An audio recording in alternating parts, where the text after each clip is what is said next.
Number 95. We're Another 2 for W. 2, bro. Another W. Fucking go, bro. Let's go. Oh, yeah. Let's fucking go. So that was one of our reactions to Kendrick Lamar's new album, Mr. Morale and the Big Steppers. If you guys want to access the entire uncut album reaction, it's now available on our Patreon, and you guys can access it by checking out the link in our description. And what a fucking wild first experience that was. And this is going to be kind of different. We're not going to be doing an album review just yet. That's going to come in a couple of days. But right now, let's get into our first thoughts, bro. The raw emotions going into this album. We had a 5-year wait. Did it live up to the hype for you so far? Oh, absolutely. I think that Kendrick delivered another fantastic listen for me. And what's interesting is that I don't even think we could deliver a review right now just because of how complex this album is. Like, I'm going to have to go back and I'm going to have to understand, how this album plays in together as far as, how all the tracks connect together and what are the connective tissues between these tracks. And even at that, man, listening to some of the productions on this album, how complex is this shit as far as, all the tempo switches and what's going on here? So advanced, man. Dude, it's crazy. And, I didn't want something, that was going to sound like GKMC Part 2 or Typical Butterfly Part 2 or Damn Part 2. And Kendrick delivered, another unique style and something that he's never really done before. And what's interesting about this track list is that I also feel as if this is easily Kendrick's most raw and introspective writing that I've ever seen, bro, in his whole career. Bro. And yes, there was that on Damn. Yes, there is that on Typical Butterfly and GKMC, but this is him really being honest. And I feel as if the first thing I'm taking out of this album is instead of Kendrick putting himself on that pedestal, he's now taking himself off of it, being at the end of the day, I could provide you guys only so much value, but you guys have to be able to do this for yourselves. I could only, give you guys so much. And it goes back to also the album cover. If you look at Kendrick wearing that thorn crown, he kind of feels as if he has all of this weight on his shoulders. But at the end of the day, he's just another man and he's living his life. And what's crazy is that he's giving you depictions of Absolutely. And guys, this is Kendrick Lamar's therapy session. And on first listen, it was a mind fuck, bro. I was so confused by how many narrators were going into this and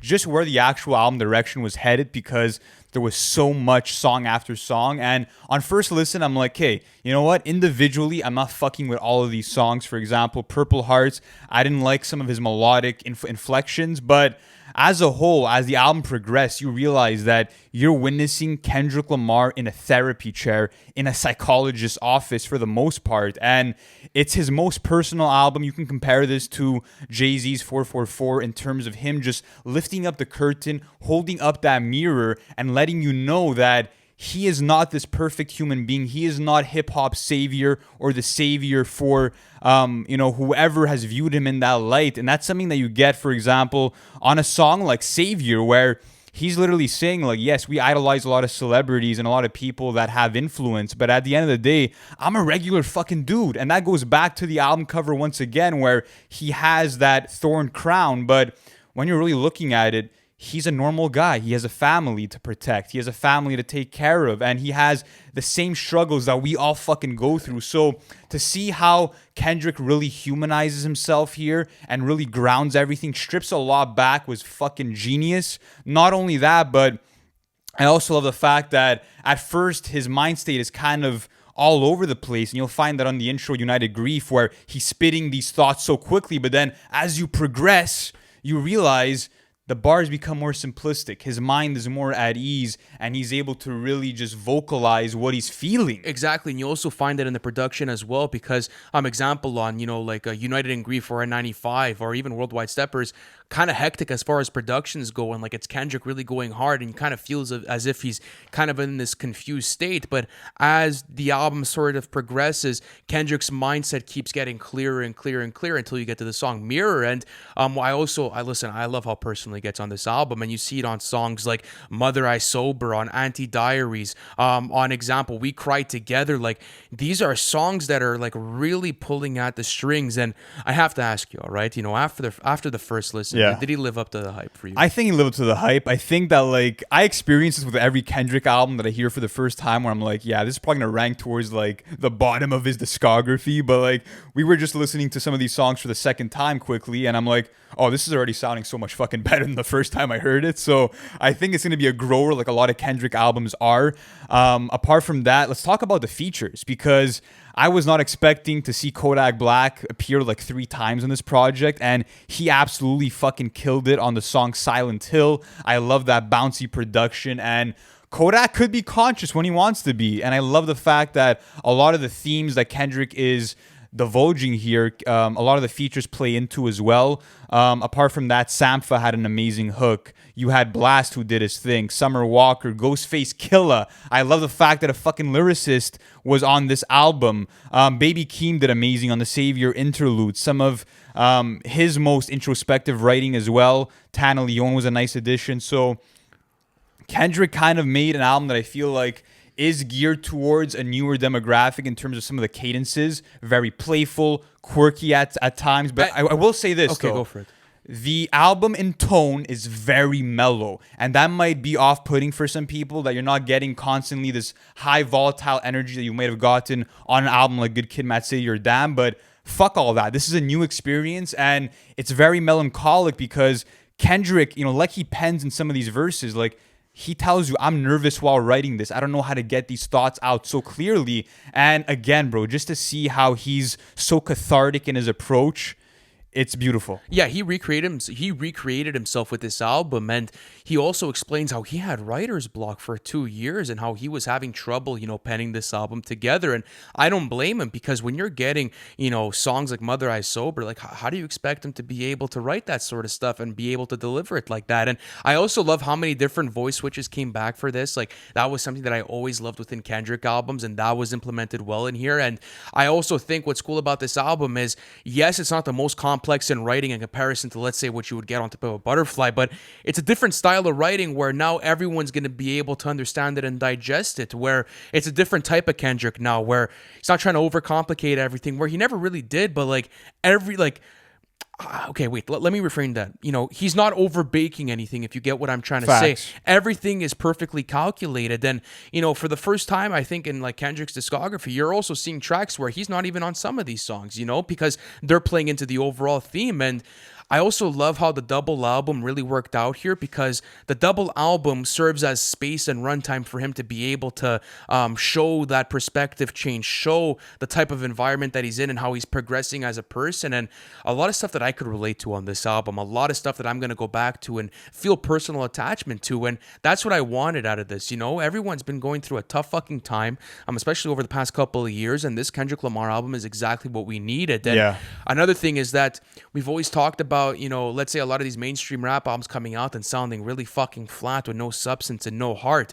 This was the exact opposite of that. This had heart. This had emotion. This was Kendrick pouring everything onto the paper, and left nothing, left nothing else there. He really wanted to show why this was going to be a fantastic double album. And, we're going to be going more in specific, in our review and going through everything. But Absolutely. So far, after the first listen, I really think I enjoyed it. So how did you like the double album concept? Do you think it worked well for him? It was here? cool. Like, I want to kind of pinpoint exactly where that cutoff is and how the two sides play different roles within the context on of Apple the project. Music, it'll show you, by the way. On Apple it Music, will? yeah. So on Apple What's the Music, cutoff point? it's Purple Hearts, and then Count Me Out is the start of the second. Interesting. So it goes 9 and 9. Yeah, and it's pretty interesting how much Kendrick divulged. Obviously, we found out that he had a new baby, that there was some infidelity, seemingly at least, with his fiance or his wife Whitney, and for him to even kind of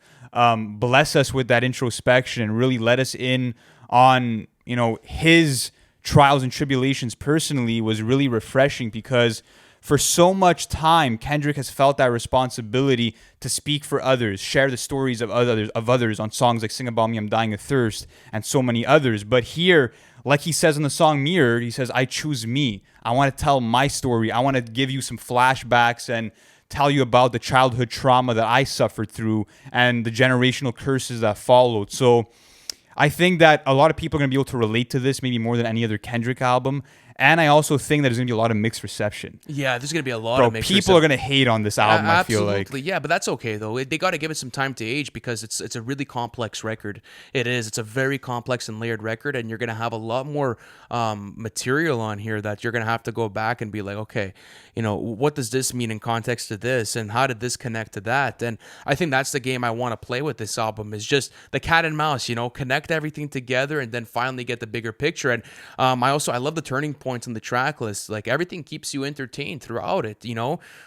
Just seeing that artistic evolution from Kendrick over the past 5 years has been so much of a blessing to me because everyone was wondering where we was at. Like what was he creating? What was the mindset going into this next album? And not only did you get that, you got more. You got everything he's been feeling his whole life contextualized into one album, and that's what's beautiful. Is now with Damn, it was like sort of like. Yes, it was all of the emotions put together in one track list, and it was him kind of going over that and gliding over it. But this is him like taking the ice pick and just fucking going straight in, like no boundaries, like really showing everything. And I think that's what I like about this record so far. Yeah, and the production too really impressed me. I love how there was a lot of sound warping. I love the fact that you did have a modern spin on a lot of orchestral pieces. I love the violin strings that are kind of consistent throughout. I love the choirs that added some background vocals. I also well. love the therapist within the album himself. Like, I'm kind of taking you through the sessions and giving you guidance with these little one-liners that added. The tap dancing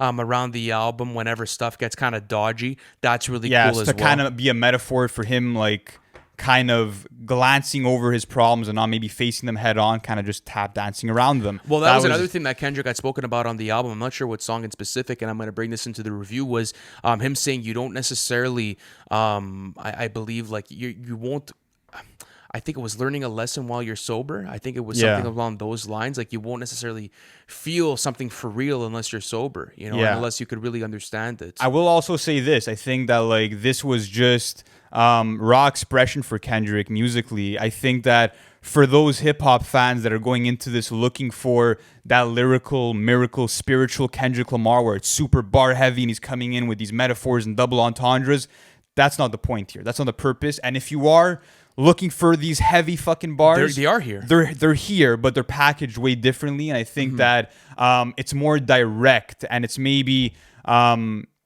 not as complex as you might want it to be for a real lyric head, but it's more, he makes up for that in the personal writing and storytelling. Absolutely, but I think that he had to do that though because the writing has to be personal on this album. It's the whole concept of the record. Of course. So I could see where he had to make that switch. And to be honest with you, like even something like, Mr. Morale featuring Tana Leone, like, United in Grief, N95, like these are slappers. Like these are lyrical Kendrick onslaughts. Is there anything you disliked about the album? I want to bring that point up. I'd have to go back to the second listens. There's a couple of things I feel as far as melodic performances where I don't gravitate towards them off first half. But I think I'm going to be able to get over it as far as like a couple of more listens go. Because again, I want to contextualize everything in the way that the track list flows, right? So even if I were to say I don't like something now, is it the same case when I listen to it again tomorrow? You never know. I mean, we just went outside for a quick break and we were playing the album over again. We're like, geez, okay, this is better again with second listen. So, I mean, I'm super down for the review though. Like, I'm gonna be, really studying this album over the weekend, and we're gonna deliver you guys a super honest review. So, what are your final verdicts, man? After first listen, what are you saying, bro? Man, it's just super exciting, bro. I can't believe that he changed his sound once again. He gave us an album experience like we've never heard before, and that's exactly what I want. I want artistic evolution and growth from Kendrick Lamar, and that's what he fucking provided here. It was not what I was expecting to hear, and that's the fucking beauty of it. But guys, let us know what you think off of your first listen with Kendrick Lamar's Mr. Morale and the Big Steppers. Did it live up to the hype? Let us know. And as we mentioned earlier, if you guys do want to access our live album reaction to Mr. Morale and the Big Steppers, check out the link in our description. Thank you guys so much for watching, and we'll catch you on the album review.